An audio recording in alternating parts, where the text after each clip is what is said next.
Divorce না দিয়ে আরেকটা বিয়ে করে ফেলেছো? হ্যাঁ, ডিভোর্স না দিয়ে বিয়ে করেছি, তো কি হয়েছে? ভাবি, তুমি এসব কি বলছো? একে তো তুমি আমার ভাইকে ডিভোর্স না দিয়ে আরেকটা ছেলেকে বিয়ে করে নিয়ে আসছো, তার উপর আবার বড় বড় কথা বলতেছো। তোমার কি লজ্জা লাগছে না? লজ্জা? কিসের লজ্জা? তোমার ভাই এতদিন আমার কোনো খোঁজ খবর নিয়েছে যে আমি তোমার ভাইয়ের কথা ভেবে বসে থাকবো? শোনো বৃষ্টি, আমি বিয়ে করেছি, এটা হচ্ছে আমার হাজবেন্ড। তোমার ভাইয়ের সাথে পরিচয় করার জন্য নিয়ে এসেছি। তুমি তোমার ভাইকে ডাক দাও, তোমার ভাইয়ের সাথে পরিচয় করে দিই। দেখো ভাবি, তুমি কিন্তু এখন বাড়াবাড়ি করতেছো। এই কাজটা তুমি একদম ঠিক করোনি।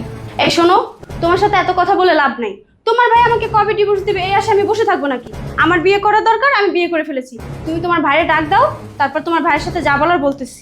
ঠিক আছে, আমি আমার ভাইকে ডাকতেছি। কিন্তু ভাবি, একটা কথা মনে রেখো, আমার ভাই কিন্তু তোমাকে কম ভালোবাসতো না। আমার ভাই তোমাকে অনেক ভালোবাসতো। আর তুমি তুমি কিনা আমার ভাইকে রেখে আরেকটা ছেলেকে বিয়ে করে নিয়ে আসছো। ভাইয়া, ভাইয়া, কোথায় তুমি? এদিকে আসো। কি ব্যাপার রিঙ্কি, তুমি বিয়ের শাড়িতে কেন? তুমি কি বোকা কানা নাকি? দেখতেছো না আমি বিয়ে করেছি? এটা আমার হাজবেন্ড।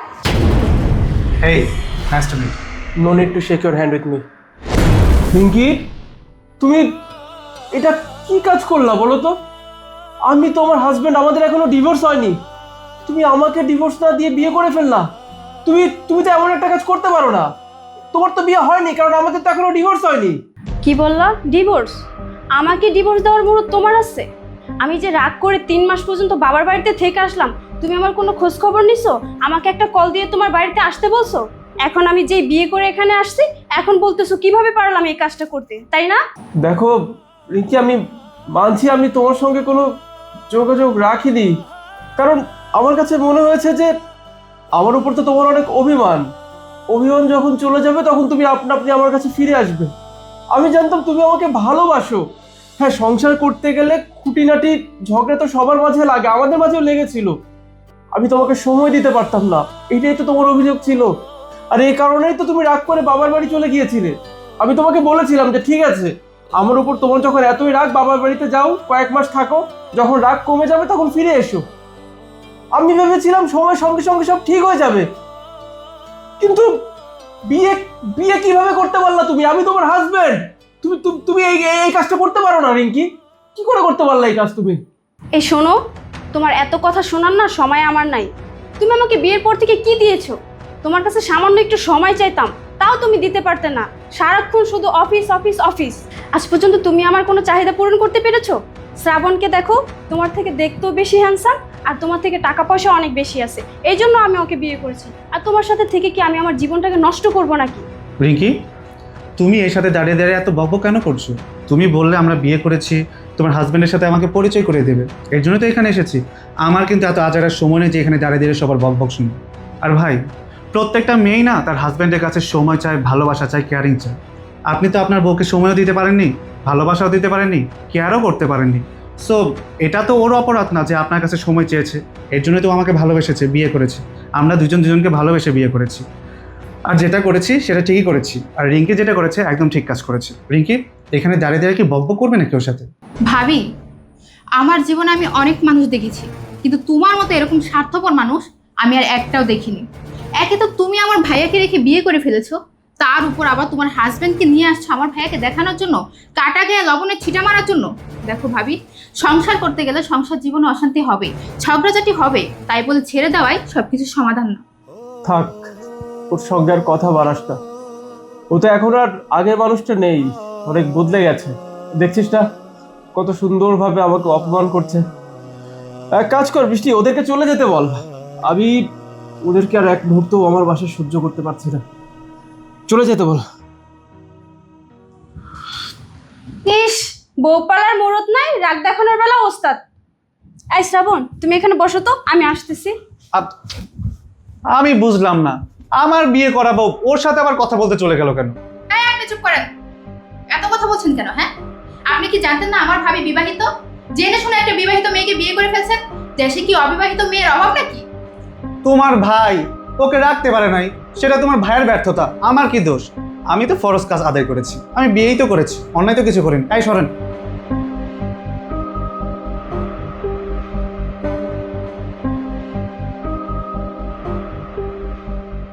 কি ব্যাপার, তুমি এখানে চলে আসলে কেন? চলে না এসে কি করব?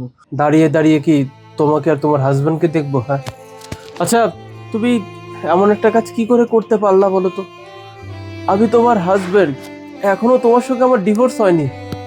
এই তো সেদিন অভিমান করে বাবার বাড়িতে চলে গেলে, ব্যাস বিয়ে করে নিলে। একটা বার আমাকে জানানোর প্রয়োজন পর্যন্ত মনে করলে না। কেন এসব কথা এখন কেন বলতেছো? 3 মাস যখন বাবার বাড়িতে ছিলাম তখন তো একটাবার খোঁজ খবর নেওনি। দেখো রিঙ্কি, আমি অনেকবার চেষ্টা করেছি তোমার সঙ্গে যোগাযোগ করার, কিন্তু তুমি তো নিজেও জানো যে তুমি কতটা রাগী একজন মানুষ। এর আগে যতবার তোমার সঙ্গে আমার ঝগড়া হয়েছে, কথা কাটাকাটি হয়েছে, যখনই আমি ঝগড়া ভাঙাতে গিয়েছি তুমি কিন্তু বরাবরই আমাকে একটা কথাই বলতে, যে সাজিদ আমার চোখের সামনে থেকে চলে যাও। আমার রাগ ভেঙে গেলে আমি আপনি তোমার সঙ্গে কথা বলবো। আমি ভেবেছিলাম হয়তো তুমি এখন আমার উপর রাগ করে আছো বিধায় আমার সঙ্গে কোনো যোগাযোগ করছো না, কিন্তু তার মানে ব্যাপারটা তো এইটা না যে আমি তোমাকে ভালোবাসতাম না। আমি যথেষ্ট ভালোবাসি তোমাকে, আর ভালোবাসবোই না কেন বলো? তুমি আমার ওয়াইফ। আমি মানছি তুমি আমার আমার নামে এলিগেশনস দিয়েছো যে আমি তোমাকে ঠিকমতো সময় দিতাম না। আসলে আমি তো একটা মাল্টিন্যাশনাল কোম্পানিতে জব করি, তুমি তো জানো। আমি চাইলেও অফিসের কাজগুলো আগে শেষ করে আসতে পারি না, বসের অনেক বাধা থাকে, অনেক কাজ থাকে। আর আমি যদি কাজ না করি, সংসারের এত খরচ, বাড়ি ভাড়া, তোমার হাত খরচ, ভবিষ্যতে সেভিংস, এগুলো আমি কি করে জোগাড় করতাম বলো তো? আমি তো আমাদের সকলের ভালোর জন্যই কাজ করে যেতাম, তাই না? অথচ তুমি আমার উপর রাগ করে সেদিন গেলে, বিয়ে করে হাজবেন্ডকে নিয়ে চলে আসলে। আমি বুঝতে পারলাম না এমন একটা কাজ তুমি কি করে করতে পারলা। শোনো, একটা নারী চায় সবসময় তার হাজবেন্ডের সঙ্গ। তুমি আমাকে কখনো সঙ্গ দিয়েছো? এখন আমি বিয়ে করেছি, এখন তুমি আমার দোষ দিচ্ছ। আর তুমি আমাকে ভালোবাসো? তুমি আমাকে ভালোবাসো না। যদি ভালোবাসতে তাহলে তুমি আমাকে ফিরিয়ে নিয়ে আসতে। আমি জানতাম তো তোমাকে আনতে গেলেও কোনো কাজ হতো না, কারণ তুমি তো অনেক রাগী। এর আগে যতবার তোমার সঙ্গে আমার ঝগড়া হয়েছে তুমি কি বলতা? আমার রাগ ভাঙাতে এসো না সাজিদ, আমার রাগ যদি ভেঙে যায় আমি আপনি তোমার কাছে যাব, এ কথা বলতে না? আমি তো এই জন্যই ভেবে রেখেছিলাম যে তোমার রাগ ভেঙে গেলে তুমি আপনি আমার সংসারে ফিরে আসবে, এই কারণে আমি তোমাকে নিতে যাইনি। হ্যাঁ বলেছিলাম, আমি রাগ করে বলেছিলাম। আমি রাগ করে বলতেই পারি, কিন্তু তুমি তো একটাবার যেয়ে দেখবা যে আমি আসি কি না। তুমি তো একবারও চেষ্টা করোনি আমার রাগ ভাঙানোর, অভিমান ভাঙানোর। আমি তো জানি তুমি অনেক রাগী মানুষ। আমি গিয়ে যদি রাগ ভাঙাতে যেতাম হয়তো হিতে বিপরীত হতো, এই কারণে আমি রাগ ভাঙাতে যাইনি। কিন্তু এভাবে বিয়ে করে নিতে পারলা তুমি? বিয়ে করেছো তো করেছো, আমার বাসায় পর্যন্ত নিয়ে আসছো তুমি। আমি বুঝতে পারলাম না এটা এটা তুমি আমাকে কিসের শাস্তি দিলা? হ্যাঁ, যাই হোক, এখন আর এসব কথা বলে কি লাভ? সব তো শেষ হয়ে গেছে, তুমি তো বিয়ে করে ফেলেছো। যাও তোমার হাজবেন্ডের কাছে যাও, তোমার হাজবেন্ড তো তোমার জন্য অপেক্ষা করছে, দেরি হয়ে যাচ্ছে তোমাদের, যাও। হ্যাঁ আমি বুঝতে পেরেছি, আমি বিয়ে করেছি এজন্য তুমি খুব কষ্ট পেয়েছো, তোমার ভিতরে ভিতরে জ্বলতেছে। আচ্ছা তুমি বাইরে আসো, তুমি আমাকে শেষ বিদায়টা দিয়ে যাও। আর কত কষ্ট দিবা আমাকে? হ্যাঁ, তিলে তিলে কি শেষ করে দিবা? ভেতর থেকে আমি পুরো ভেঙে পড়েছি, একটাবার বোঝার চেষ্টা করো। আমার ওয়াইফ, যার সঙ্গে আমার ডিভোর্স হয়নি, সেই ওয়াইফ বিয়ে করে হাজবেন্ডকে নিয়ে এসছে আমারই বাসায়, এটাও আমাকে দেখতে হচ্ছে। প্লিজ তুমি এখান থেকে চলে যাও, প্লিজ। একটাবার না হয় আমার কথা শুনেই দেখো, তোমারই মঙ্গল হবে। তুমি আমার সাথে এসো। কি ব্যাপার রিঙ্কি, কি হচ্ছে কি এসব? আমার কি এত আজারের সময় আছে নাকি? তুমি এখানে আমাকে নিয়ে আসছো এই লোকটার সাথে পরিচয় করা দেওয়ার জন্য, আর তা না করে তুমি ওর সাথে কথা বলতে চলে গেল। এটা কিন্তু একদম ঠিক করছো না। দেখো আমরা বিয়ে করেছি, আজকে আমাদের বাসর রাত, একটা প্রস্তুতির ব্যাপার আছে না? চলো। এই কথাগুলো শোনানোর জন্য তুমি আমাকে বাইরে রাখছো নাকি বলো তো? কি ব্যাপার, বাসায় এত চিল্লাচিল্লি কেন? বৌমা তুমি বিয়ের সাজে, তোমার সাথে ছেলেটা কে? মা, আমি বলছি, তোমাদের বউ বাপ বিয়ে করে ফেলেছে। বাপ বিয়ে করে ওর হাজবেন্ডকে নিয়ে আমারই বাসায় আসছে আমাকে দেখানোর জন্য। কি ব্যাপার বৌমা, সাজিদ এসব কি বলছে? বাবা আমি বুঝতে পারতেছি না, আমি যখন রাগ করে আমার বাবার বাড়িতে 3 মাস থেকে আসছি তখন তো আপনারা কেউ খোঁজ খবর নেন নাই, আপনার ছেলেও কোনো খোঁজ খবর নেন নাই। এখন যখন আমি বিয়ে করে আসছি এখন আপনাদের এত মাথা ব্যথা কিসের? বৌমা, তোমার কথা শুনে আমরা অবাক হচ্ছি। তুমি যখন রাগ করে চলে গেলে ভাবলাম যে তোমার তো একটু রাগ বেশি, একটা সময় হয়তো ঠিক হয়ে যাবে, রাগটা কমে গেলে আবার তুমি চলে আসবে। এজন্য আমরা কোনো খোঁজ খবর নিইনি বা যোগাযোগ করিনি। কিন্তু তার মানে এই না যে তুমি হুট করে বিয়ে করে বর সহ এ বাড়িতে এসে হাজির হবে। আর তাছাড়া সাজিদকে আমরা বলেছিলাম, সাজিদ বলল বাবা ওর তো অনেক রাগ, আমি গেলে আবার ও যদি কোনো রিয়াক্ট করে, দেখি না আস্তে আস্তে যদি ওর রাগটা একটু কমে যায় তারপরে গিয়ে না হয় নিয়ে আসবো। রিঙ্কি, তোমার কথা শুনে আমি জাস্ট স্তব্ধ হয়ে গেলাম। কথা বলার মতো আমি ভাষা খুঁজে পাচ্ছি না। হ্যাঁ, আমি মানছি যে আমি তোমাকে প্রপারলি সময় দিতে পারতাম না। কেন পারতাম না? আমি তো জব করতাম, তাই না? জব করা মানে কি? অন্যের চাকর। আমাকে যদি অফিস থেকে আগে আগে ছুটি না দেয়, আমি কি করে বাসায় ফিরি, কি করে তোমাকে নিয়ে ঘুরতে যাই বলো তো? আমি মানছি আমি তোমাকে প্রপার টাইম দিতে পারতাম না, তার মানে এটা না যে আমি তোমার চাহিদাগুলো পূরণ করতে পারতাম না। আমি আমার সামর্থ্য অনুযায়ী যথেষ্ট খুশি রাখার চেষ্টা করতাম তোমাকে। তুমি যখন বলতা তোমার টাকা লাগবে, আমি কি তোমাকে দিতাম না? দিতাম তো, নাকি? এখন আসো সংসারের ব্যাপারে। দেখো, সংসার করতে গেলে তো খুঁটিনাটি ঝগড়া সব হাজব্যান্ড ওয়াইফের মাঝে লাগে। আমার সঙ্গে তোমার সেদিন যখন এই সময় দেওয়া না দেওয়া নিয়ে ঝামেলা হলো, ঝগড়া হলো, তুমি আমাকে কি বলে গিয়েছিলে? যে তুমি বাবার বাড়িতে চলে যাচ্ছ, আমি যেন একটাবারও তোমার সঙ্গে যোগাযোগ করার চেষ্টা না করি। তোমার যখন ভালো লাগবে তুমি আসবে। আমি তো তোমার কথা অনুযায়ী কাজটা করছিলাম, তাই না? তোমাকে তো আমি বেশ ভালো মতোই চিনি। তুমি যখন রেগে থাকো, তখন যদি তোমার রাগ ভাঙানোর চেষ্টা করা হয় না, তুমি আরো বেশি রিয়াক্ট করতে থাকো। আমি ভেবেছিলাম হয়তো অভিমান করেছো, অভিমান যখন ভেঙে যাবে তখন আপনা আপনি তুমি তোমার সংসারে ফিরে আসবে। তাই বলে বিয়ে করে নিতে পারলা তুমি? একটাবার আমার কথা ভাবলা না? হ্যাঁ, তুমি বিয়ে কি করে করতে পারলা? আমি এইটাই বুঝতে পারছি না। তুমি তো আমার ওয়াইফ। এমন না যে আমি তোমাকে ভালোবাসি না বা বাসতাম না, তোমাকে আমি যথেষ্ট ভালোবাসি। হ্যাঁ, আমি মানছি আমি তোমার সঙ্গে যোগাযোগ রাখতে পারিনি, কারণ অফিসের ট্রেনিং এর জন্য আমাকে ঢাকার বাইরে যেতে হয়েছিল। এতটাই ব্যস্ত হয়ে পড়েছিলাম যে আমি ঠিকমতো খোঁজ নিতে পারিনি। তার মানে এটাও না যে আমি চেষ্টা করিনি, জানো তো? আমি অনেকবার চেষ্টা করেছি তোমার সঙ্গে যোগাযোগ করার, কিন্তু তুমি তো আমাকে ফেসবুকে ব্লক করে রেখেছিলে। আমার ফোন নাম্বারটাও পর্যন্ত ব্ল্যাক লিস্টে ছিল। আমি কি করে তোমার সঙ্গে কন্ট্যাক্টটা করতাম? এবার বাকি রইলো তোমাকে কেন আমি ফেরত আনতে যাইনি। কি করে ফেরত আনতে যাইতাম আমি, বলো? তুমি তো নিজের মুখে বলে গিয়েছিলা যে আমি যেন তোমাকে ফেরত আনতে না যাই। তোমার যখন ভালো লাগবে, যেদিন ভালো লাগবে, তুমি নিজেই চলে আসবে। আমি তো সেটাই করেছি। আমি যে বিয়ে করে ফেলেছি এটা তো তোমার জন্য, এটার জন্য তো একমাত্র দায়ী তুমি। তুমি যদি আমাকে একটু সময় দিতা, আমাকে নিয়ে ঘুরতে যেতা, তাহলে তো এমন হতো না। আমি যখন যা চাইতাম আমার হাতে টাকা ধরিয়ে দিতা। তুমি কি পারতে না তোমার সাথে করে আমাকে বাইরে নিয়ে কেনাকাটা করে দিতে? একটা মেয়ের গুরুত্বপূর্ণ সঙ্গ হচ্ছে বিয়ের পরে তার স্বামীর সঙ্গ। তুমি আমাকে কখনো এই সঙ্গ দিয়েছো? দেওনি। তুমি দেওনি বলে আমি রাগ করেছি, রাগ করে বাবার বাড়িতে অভিমান করে চলে গিয়েছি। আমি আমার বাবার বাড়িতে যাওয়ার পরে তুমি কি পারতে না আমার বাড়িতে গিয়ে আমাকে নিয়ে আসতে? গেলে কি এমন হতো, হয়তো আমি একটু রাগ করতাম। রাগটা তো আর সবসময়ের জন্য থাকতো না, কিছুক্ষণ পর তো রাগটা কমেই যেত। আর এটা যদি হতো, আজকে তোমার এই দিনটা দেখতে হতো না। আজকে আমি বিয়ে করে তোমার বাড়িতে আসতাম না আমার হাজবেন্ডকে নিয়ে। আমি তোমাকে প্রপারলি সময় দিতে পারতাম না, তোমার টেক কেয়ার করতে পারতাম না, বিধায় তুমি আর একটা বিয়ে করে দিলা। একটা বারও আমার কথা ভাবলা না তুমি, রিঙ্কি? আসলে আমার না কথা বলার মতো সিচুয়েশন নাই। যাই হোক, বিয়ে যখন করেই ফেলেছো, তোমাদের দুজনের জন্য শুভকামনা।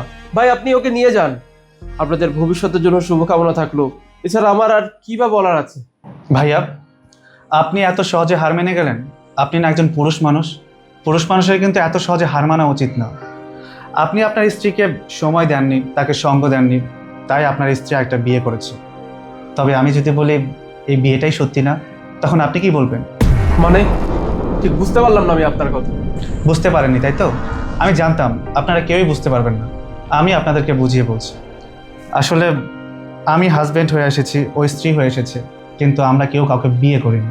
আমাদের এই সবটাই নাটক ছিল, শুধুমাত্র আপনাদেরকে দেখানোর জন্য। ভাই, আপনি কি বলছেন আমি কিছুই বুঝতে পারলাম না, একটু খুলে কথা বলুন। আচ্ছা ঠিক আছে ঠিক আছে, আপনারা এত অবাক হচ্ছেন কেন? আমি বুঝিয়ে বলছি তো।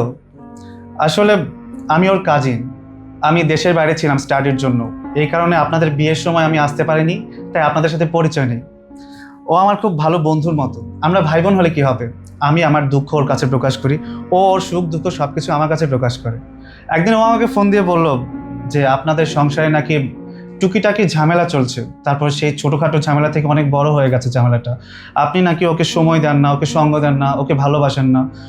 ও ঠিকই আপনাকে অনেক ভালোবাসে, শুধু আপনাকে না, আপনার পরিবারের প্রত্যেকটা মানুষকে অনেক ভালোবাসে, কিন্তু ওর কাছে মনে হয় আপনারা কেউই ওকে ভালোবাসেন না। আপনারা সবসময় ওর থেকে দূরে দূরে থাকেন। বিশেষ করে আপনি সবসময় নিজের কাজ নিয়ে ব্যস্ত থাকেন, আপনাকে নিয়ে ব্যস্ত থাকেন, ওকে সঙ্গ দেন না, ও কী চায় সেটা বোঝার চেষ্টা করেন না। তখন আমি ওকে বুদ্ধি দিলাম, দেখ তুই যেহেতু ওনাকে ভালোবাসিস, তুই যেহেতু ওনাকে ছাড়া থাকতেই পারবি না, আমার মনে হয় তোদের মধ্যে ভুল বোঝাবুঝি হয়েছে। আমি যেহেতু বাংলাদেশে চলে আসছি, আমি থাকতে ওর সংসারে সমস্যা হবে এটা তো হতেই পারে না, তাই আমরা হাজব্যান্ড ওয়াইফ সেজে এই বাড়িতে চলে আসছি। আর এসে আপনাদের রিয়াকশন দেখে যেটা বুঝতে পারলাম, আপনারা প্রত্যেকে ওকে ভালোবাসেন। আর ভাইয়া, আপনি ওকে ভালোবাসেন ঠিকই, আমি আসলে ওর কথা শুনে আপনাকে ভুল বুঝেছিলাম। আমি ভেবেছিলাম ওই হয়তো ঠিক, আপনি হয়তো ভুল, আপনি হয়তো ওকে ভালোবাসেন না, সবসময় নিজেকে নিয়ে ব্যস্ত থাকেন। কিন্তু না, আপনাদের রিয়াকশন দেখে আমি বুঝতে পেরেছি আপনারা প্রত্যেকে ওকে অনেক ভালোবাসেন। আসলে বলে কি ভাই, টাকা পয়সা তো ইনকাম করবেন ঠিক আছে, তবে নিজের বউটা কী চায় সেদিকেও খেয়াল রাখা উচিত, নিজের বউকে একটু সময় দেওয়া উচিত। তবে যাই হোক রিঙ্কি, তুই যেটা করেছিস ঠিক করিসনি। তোর হাজব্যান্ড কিন্তু তোকে সত্যি অনেক ভালোবাসে, শুধু তোর হাজব্যান্ড না, তোর শ্বশুর শাশুড়ি প্রত্যেকটা মানুষ তোকে অনেক ভালোবাসে, তারা তোকে এখানে চায়। আমরা হাজব্যান্ড ওয়াইফ সেজে এখানে এসেছি বলে তাদের রিয়াকশন দেখে বুঝতে পারিসনি তারা তোকে কতটা ভালোবাসে। অবশ্যই তোর হাজব্যান্ডের বিষয়টাও তোর বোঝা উচিত, উনি টাকা পয়সা ইনকাম করে বলে তো বাইরে বাইরে সময় দেয়, তোকে এত সময় দিতে পারে না। ওনার বিষয়টা তোর বুঝতে হবে, তোর বিষয়টা ওনাকে বুঝতে হবে। সংসারে যদি স্যাক্রিফাইস জিনিসটা না থাকে তাহলে তো ঝামেলা হবেই। এখন যাই হোক, আমাদের এটা ছিল শুধুমাত্র প্ল্যানিং, আর কিছু না। ভাইয়া, আপনার বউ আপনারই আছে, ও আমার শুধুমাত্র কাজিন, এর ছাড়া আর বেশি কিছু না। তার মানে আপনাদের সত্যি বিয়ে হয়নি? যাক, অনেক ভালো লাগলো ব্যাপারটা জেনে যে আপনারা বিয়ে করেননি। রিঙ্কি, আমি আমার ভুলটা বুঝতে পেরেছি। তোমার কাজিন যেভাবে আমার ভুলগুলো চোখে আঙ্গুল দিয়ে দেখিয়ে দিল, এরপর আমার কাছে মনে হয় যে এই ভুলগুলো আমি আর কোনোদিন করবো না। আসলেই তো আমরা পুরুষ মানুষেরা টাকা ইনকামের নেশায় এতটাই মগ্ন হয়ে পড়ি যে বাড়িতে আমাদের স্ত্রীরা আমাদের জন্য অপেক্ষা করে সেটা আমরা ভুলেই যাই। সংসার, বোঝা, দায়িত্ব, এই সব কিছুর পেছনে ছুটতে ছুটতে না আমাদের প্রিয় মানুষগুলোকে আমরা ঠিকমতো সময় দিতে পারি না। কিন্তু দিন শেষে আমাদের প্রিয় মানুষগুলো তো আমাদের কাছে শুধু সময় চাই, যে সময়টা আমরা কাজের ফাঁকে দিতে পারি না। আমি কথা দিচ্ছি তোমাকে, আমি যত ব্যস্তই থাকি আজকের পর আমি কখনো তোমাকে নিরাশ করব না।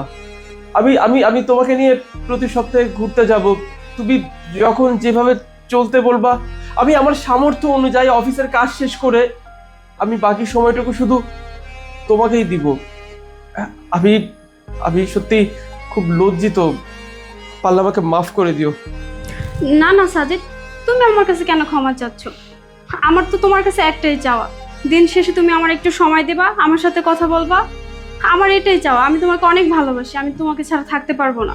যাক, দিন শেষে প্রত্যেকটা বাবা মাই চায় তাদের সন্তানরা সুখে থাকুক, ভালো থাকুক। আর শোন সাজিদ, তোকেও বলি, অফিস করিস, বিজনেস করিস, যা কিছুই করিস না কেন, বৌমাকে সময় দিবি। শুধু কাজ করলে হবে না, বৌমার প্রতি দৃষ্টি রাখতে হবে। ও কখন কি চায়, আসলে কি বলতে চায়। স্বামী স্ত্রী কিন্তু একে অপরের ভাষা বুঝতে হয়, তা না হলে সংসারে সুখ শান্তি আসে না। আর বৌমা, তোমাকেও বলি, শোনো, তোমারও কিন্তু রাগটা কন্ট্রোল করতে হবে, ঠিক আছে? অনেক সময় ও রেগে যাবে, তুমি ওকে বোঝাবে, আবার তুমি রেগে যাবা, ও তোমাকে বোঝাবে। এভাবেই তো সংসারে সুখ শান্তি আসে, ঠিক আছে? বাবা, তোমাকে অনেক অনেক অনেক ধন্যবাদ। তুমি যদিও তোমার বয়স অনেক অল্প, কিন্তু তুমি তারপরও মেধা খাটিয়ে যেভাবে একটা সংসারকে তুমি এত সুন্দর করে মিলিয়ে দিলে, আমি সত্যি খুব pleased. Thank you very much. না না আঙ্কেল, আমাকে ধন্যবাদ দিতে হবে না, আমি তো আপনার ছেলের মতো। দিন শেষে একটা ভাঙা সংসারকে জোড়া লাগাতে পেরেছি, এটাই তো আমার কাছে সার্থকতা। বাবা সাজিদ, বৌমাকে নিয়ে রুমে যা। ঠিক আছে, চলো। যাও মা।